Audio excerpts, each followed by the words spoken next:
Okay guys, welcome to Module 5. Taking a quick look at it, we've got two main projects here. We have the QR codes assignment and the Nets for Students assignment.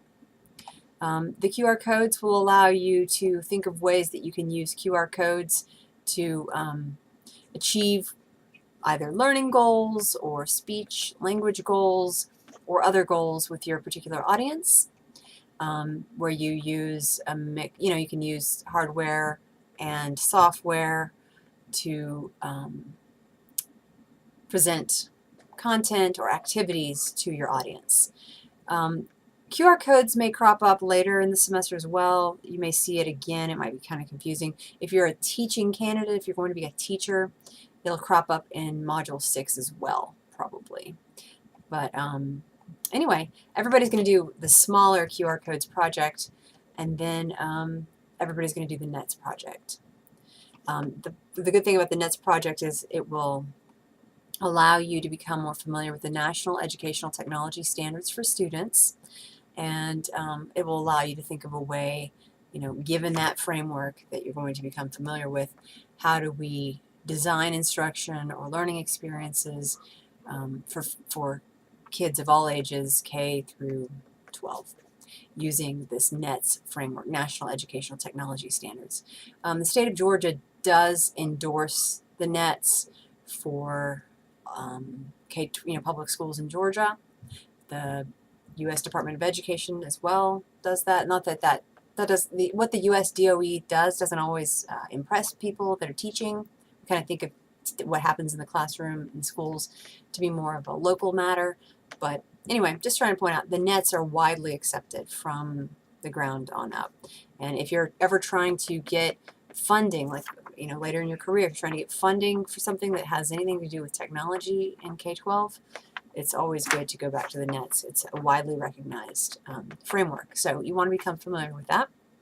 And there's no discussions during the session. Something I haven't been saying in the welcome videos a lot, but I'm going to say it this time. You'll notice that on every welcome page where this video is located, at the bottom, there's this maintaining your blog section.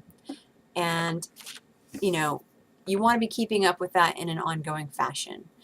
If you go to I provide a link to the directions for personal blog page. If you click on that, that'll take you back to a page you saw in the very first module. And basically for every assignment you do in this class, you want to answer those 3 questions, questions 1 through 3. 1, how can the assignment help you as you plan for your own classroom, work setting, or clinic setting? 2, explain how this type of assignment can benefit students or clients or whatever you call your target audience. 3, if the assignment was an article reflection, how does that information in the article help you in your professional development? So most things are not going to need item number 3 addressed, as you can tell. But definitely 1 and 2 and sometimes 3. So for each assignment we've done in this class, which are noted at the bottom, 1 through 14, number 1 being introduction discussion board number 1, number 2 being scavenger hunt. You want to answer those, at least those 2 questions, and if it's an article reflection, you want to do the 3rd question as well. All right, so I would keep up with that in an ongoing fashion. The reason I say that is because I just went through Module 7, and it might, how things get kind of crazy at the end of the semester? Well, you should just assume that's going to happen this semester. So if you're keeping up with your blog in an ongoing fashion, then you have less crazy to deal with at the end of the semester. That's one really good reason to do it. I mean, other than that, I don't have a great reason to tell you to do it in an ongoing fashion. Ongoing, I think it could be beneficial either way in terms of your learning, but I do encourage you to just kind of keep up with it so that you don't have a lot hanging over you at the end. All right, so welcome to Module 5. Let me know if you need anything, have any questions, and I look forward to seeing what you guys produce.